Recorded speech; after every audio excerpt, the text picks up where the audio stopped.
Bonsoir mesdames, bonsoir mesdemoiselles, messieurs, bonsoir. C'est pour nous un réel plaisir de vous savoir très nombreux à suivre ces premiers numéros de l'émission L'essor industriel. L'essor industriel, tenez-vous bien, c'est une émission du ministère de l'Industrie, Petite et Moyenne Entreprise en collaboration avec la radio-télévision nationale congolaise. Dans le cadre de ce premier numéro, eh bien, notre émission va graviter autour du thème l'assainissement de l'environnement. Et donc, la grande question qui va nous occuper tout au long de cette émission, c'est de savoir comment mettre un lien direct entre l'assainissement de l'environnement et l'industrie. Nous avons comme invité de marque, dans ce premier numéro, Son Excellence, Monsieur le ministre de l'Industrie, Petite et Moyenne Entreprise, Rémy Moussoungaï Bampalé. Excellence, bonsoir. Bonsoir, Max. Vous vous investissez ces derniers temps dans l'assainissement de l'environnement. On vous a vu à travers la ville, appuyé par les éléments de la police nationale, en train de traquer le vendeur de l'eau de la mort dans des sachets. Dites-nous un peu, Excellence, y a-t-il un lien direct entre le fait d'assainir l'environnement et l'industrie?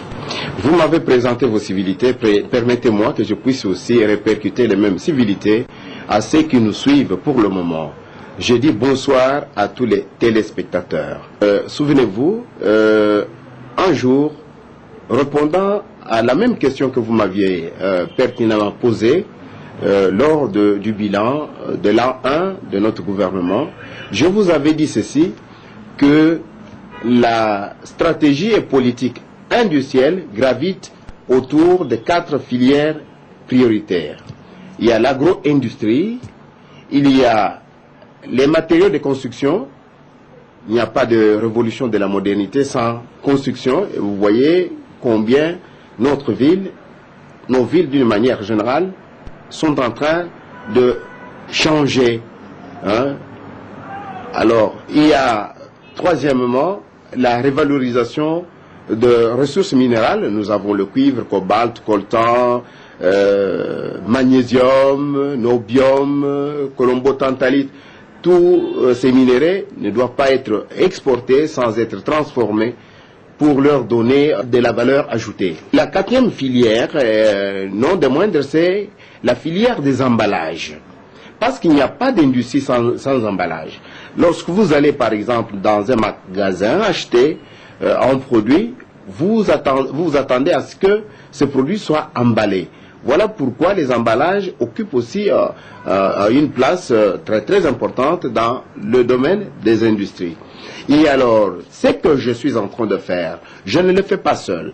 Vous avez bien dit qu'il y a la police nationale, il y a aussi mes collègues de la santé publique, de l'économie et commerce, de l'environnement, et c'est une politique gouvernementale, mais qui est coulée sous forme de feuille de route que son Excellence, Monsieur le Premier ministre, chef du gouvernement, nous a donné. Je vais vous lire un passage de la feuille de mission qui m'est attribuée. C'est la lettre du 10 juillet 2013, parce que nous sommes maintenant au seuil de l'an 2. Alors, son Excellence, Monsieur le Premier ministre, chef du gouvernement, me dit ceci.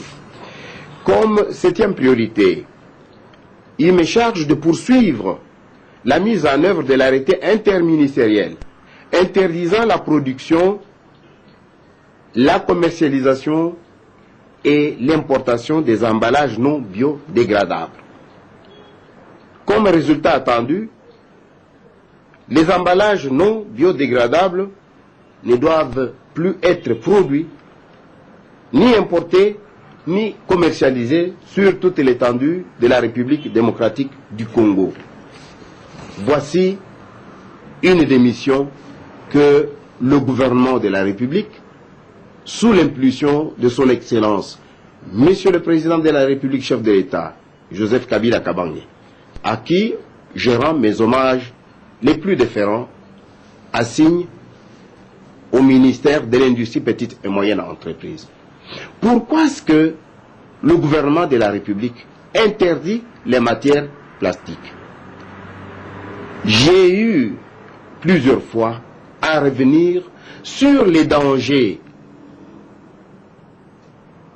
que ces matières présentent et les dangers qui menacent notre écosystème et notre santé.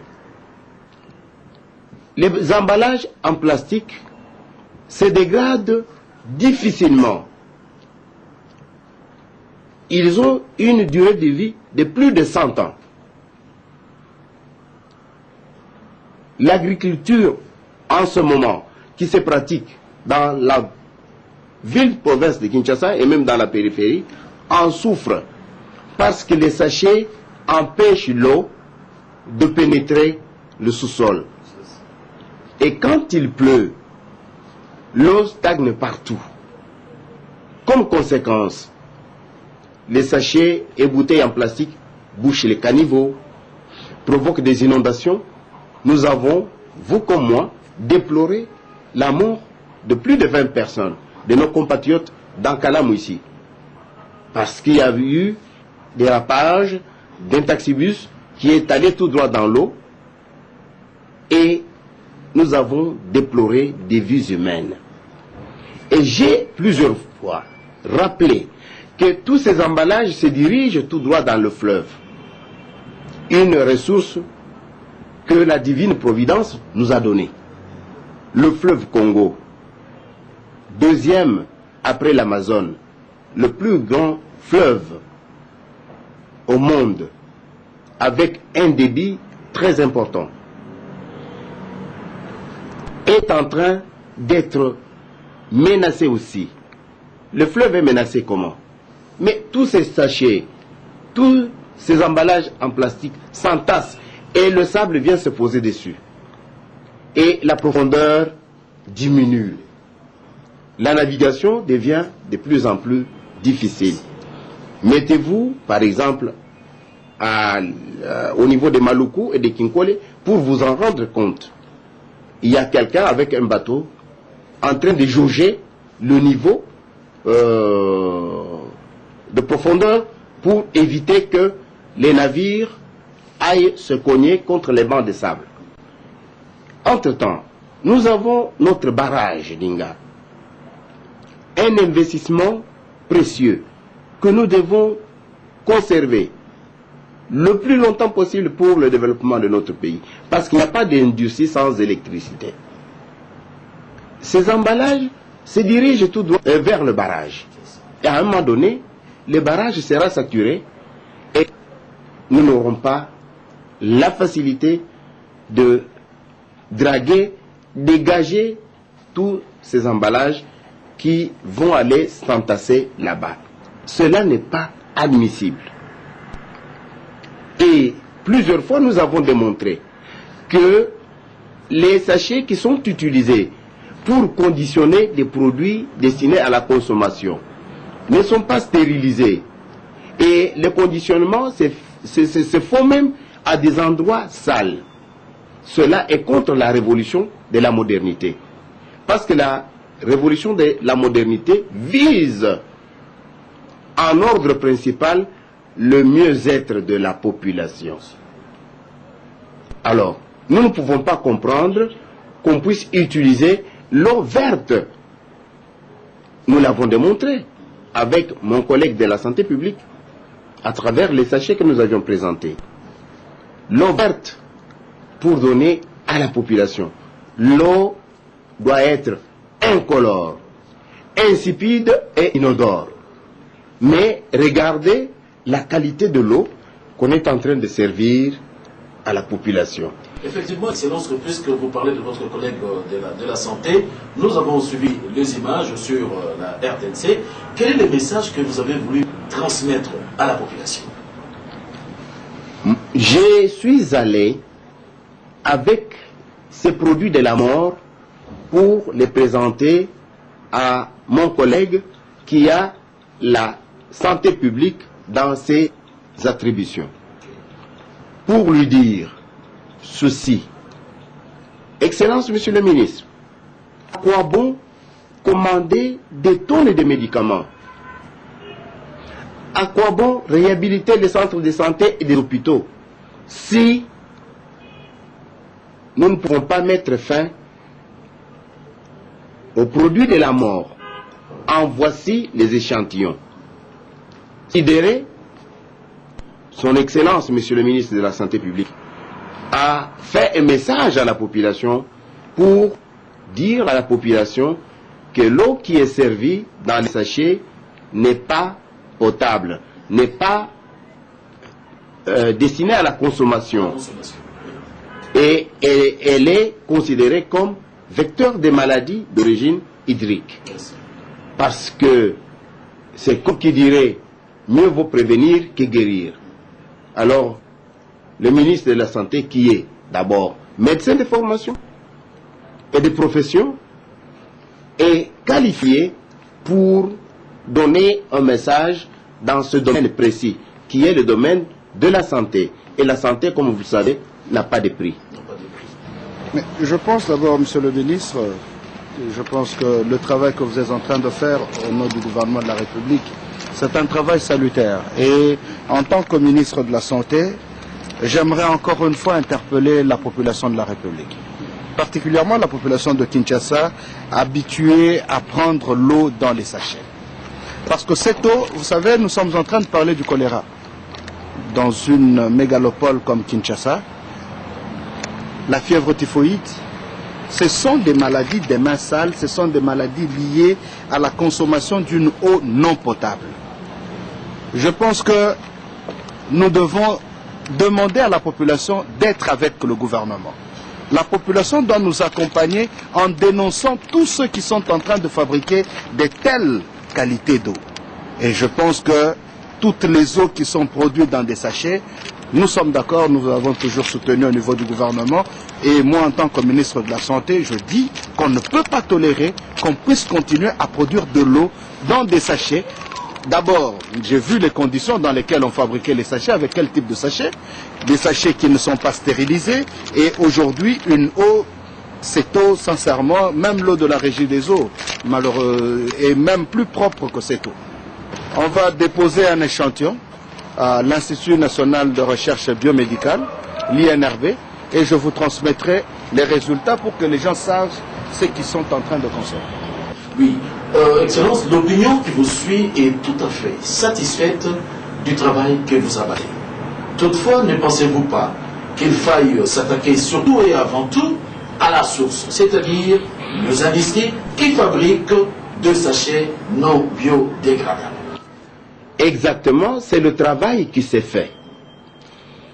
Le personnel œuvrant dans l'administration de l'industrie et même des petites et moyennes entreprises, même à la cellule technique d'études et de planification industrielle, et les membres de mon cabinet sont à pied d'œuvre.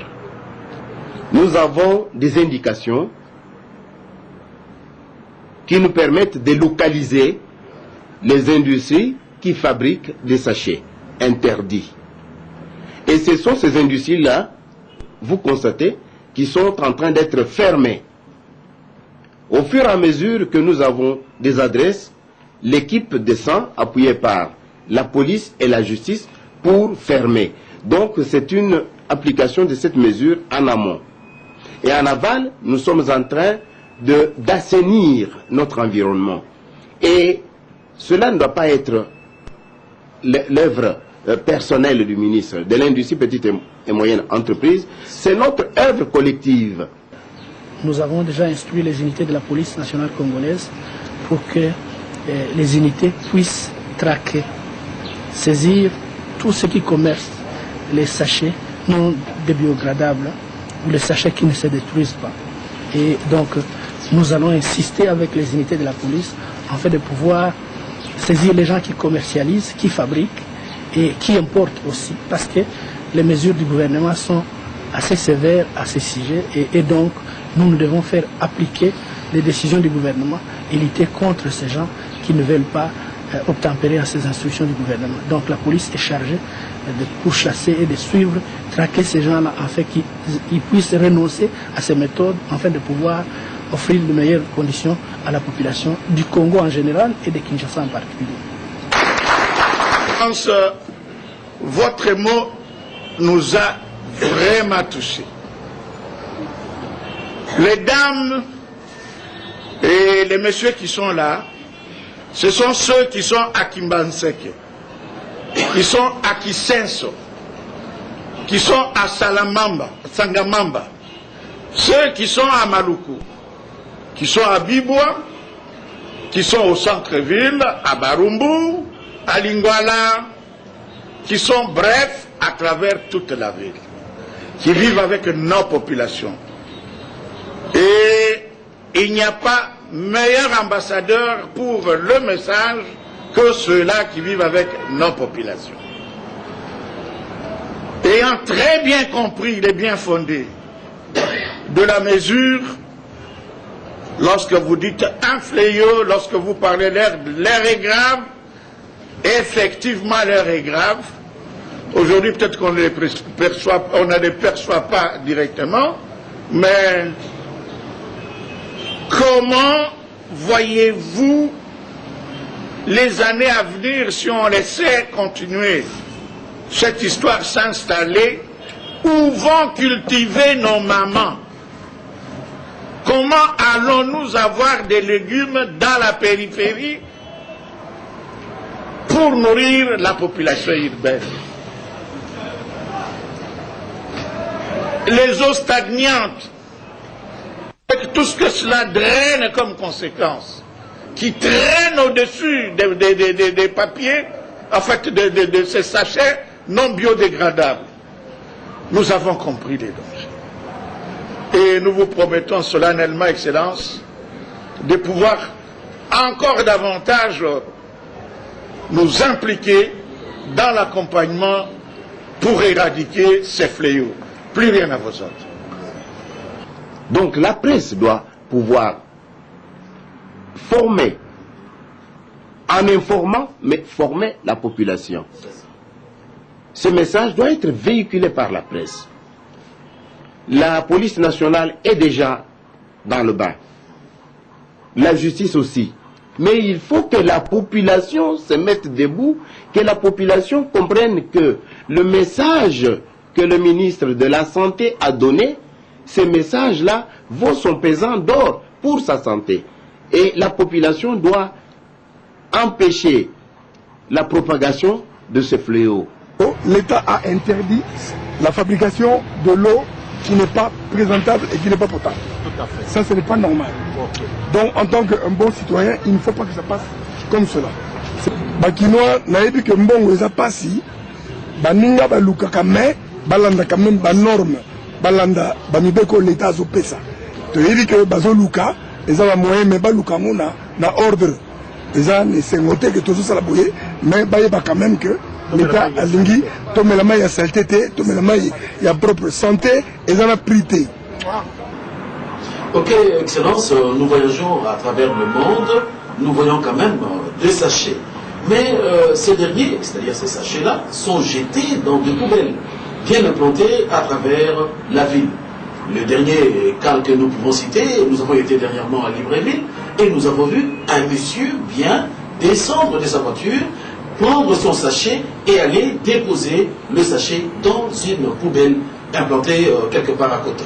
Alors, est-ce que vous ne pensez pas que le grand problème réside au niveau de l'éducation de la population? Vous venez d'ailleurs d'en parler. Et par la suite, l'aménagement du territoire. Cela voudrait en fait dire, est-ce que vous ne pensez pas aussi faire appel à vos collègues de l'EPSP et de l'enseignement supérieur universitaire pour qu'eux aussi vous appuient comme celui de la santé l'a fait? Mais cette mesure est une mesure gouvernementale. Tous les membres du gouvernement sont impliqués dans l'exécution de cette mesure. Ce que vous dites est vrai et c'est ça qui se fait. Mais lorsque moi je vous dis que la presse doit s'impliquer dans la vulgarisation de ce message, cela veut dire que le problème est avant tout psychologique. Il faut que la mentalité change.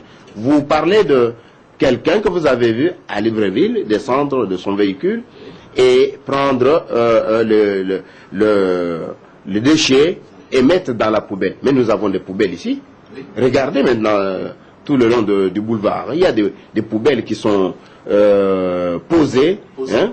Alors, c'est pour cela que nous disons que ceux qui vendent l'eau de bouteille,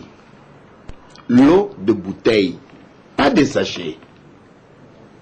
Parce que les sachets nous dénigrent quand même. Nous sommes un grand peuple, avec un grand chef à la tête du pays. Nous ne pouvons pas accepter que, par exemple, dans les stades, des jeunes gens ils vendent l'eau en sachet, pendant que les équipes qui viennent amènent l'eau de bouteille. Nous sommes un grand peuple. Nous devons être fiers de nous-mêmes, de notre pays, de nos dirigeants. Alors c'est pour cela que je dis que seuls les emballages en bouteille sont autorisés à condition que ces emballages soient vendus à des points bien précis, dans des kiosques, avec poubelle à côté. Vous venez, vous achetez votre bouteille d'eau ou bien des sucres, vous consommez et vous déposez sur place. Le fait de vous promener sur le boulevard constitue déjà un manquement. Et là, la police a le droit de vous arracher les produits que vous êtes en train de vendre. Parce que la loi est là, elle existe déjà. Nous l'avons vulgarisée. J'ai été voir le gouverneur de la ville-province de Kinshasa. J'ai invité les gouverneurs de province dans mon cabinet. Je leur ai donné la légalité instituée dans ce domaine. J'ai parlé avec eux. Je leur ai démontré les dangers qui nous guettent à travers ce type d'emballage. Donc, même à la radio, à la télévision, ces arrêtés ont été vulgarisés. Il n'y a plus de raison que, aujourd'hui, nos compatriotes s'adonnent toujours à pratiquer ce qui est interdit. Donc, celui qui se promène avec des sachets d'eau est fautif. Il est passible de sanctions. Alors, celui qui vend des bouteilles d'eau à travers les boulevards, à travers les avenues, est fautif. Il est passible de sanctions. Vous voulez vendre l'eau en sachet, sachez que vous êtes fautif. Vous voulez vendre les sucrés en bouteille, l'eau en bouteille, tout en vous promenant sans un point de vente fixe, sachez que vous êtes fautif. Un homme averti en vaut deux. Lorsque un policier vous surprend en train de vous promener avec des bouteilles d'eau ou des sucrés et qu'il mette la main sur le produit que vous êtes en train de vendre, dites-vous que vous êtes fautif. Mais si vous avez votre kiosque installé avec poubelle à côté, le client arrive, il achète, il consomme et puis il jette dans la poubelle. Là, vous ne pouvez pas être tracassé. Alors, Excellence, parlons un peu de la ville de Kinshasa, parce que vous avez été contacté le gouverneur de la ville-province de Kinshasa. La ville-province de Kinshasa, c'est une grande capitale, c'est comme on dit, c'est un mégalopole, avec 24 communes, plus de 10 millions d'habitants. Ben, vous avez commencé cette opération. Est-ce que vous avez l'impression d'être épaulé par la ville? Mais le gouverneur de la ville-province de Kinshasa, doyen des gouverneurs, et même représentant de tous les gouverneurs dans la ville, ici dans la capitale, me soutient. J'ai déjà fait une descente plus d'une fois avec le gouverneur de la ville-province de Kinshasa, André Kimbuta, dans des industries qui fabriquent des sachets. Les images sont là pour l'attester. Il m'appuie tout à fait. Et de temps en temps, quand j'ai un service à demander, dans ce cadre-là, il n'hésite pas. Je suis plus que satisfait. Je tiens sincèrement à remercier son Excellence Monsieur le ministre de l'Industrie, Petite et Moyenne Entreprise. Je crois que son exemple, s'il est suivi par d'autres ministres du gouvernement de la République, nous n'allons plus nous plaindre dans la ville de Kinshasa. Vraiment, c'est un exemple à encourager. Non seulement il s'est déplacé, il est venu me voir dans mon cabinet, recevoir mon cahier de charges, et il a décidé de m'accompagner, que je fasse passer mon message auprès des industriels. Donc vraiment, je peux que le remercier. Je suis content. Alors, je viens de dire que la ville de Kinshasa compte 24 communes. Est-ce que vous pensez passer à travers toutes les communes? Mais je crois que l'action ne se limite pas seulement ici à la Gombe, à Bandal, ici à Barumbu, Limete. Donc nous allons partout. Non seulement dans la capitale, mais dans toutes les provinces. Le travail qui se fait dans la capitale se répercute au niveau de toutes les provinces. Donc c'est sur toute l'étendue de la République démocratique du Congo. Sur 2 345 408 km². Donc l'étendue. Alors vous avez sollicité l'appui de médias. Hein, vous l'avez, la preuve que nous sommes en train d'organiser ou de réaliser cette émission, mais vous ne pensez pas aussi qu'il faille solliciter l'appui des églises, l'appui des artistes musiciens et consorts? Mais écoutez, construire est une œuvre collective. La révolution de la modernité demande à tous les Congolaises et Congolais de nous mettre ensemble. La cohésion nationale autour d'une cause commune. La cause commune, c'est le mieux-être des Congolaises et Congolais que le président de la République, Joseph Kabila Kabange, poursuit.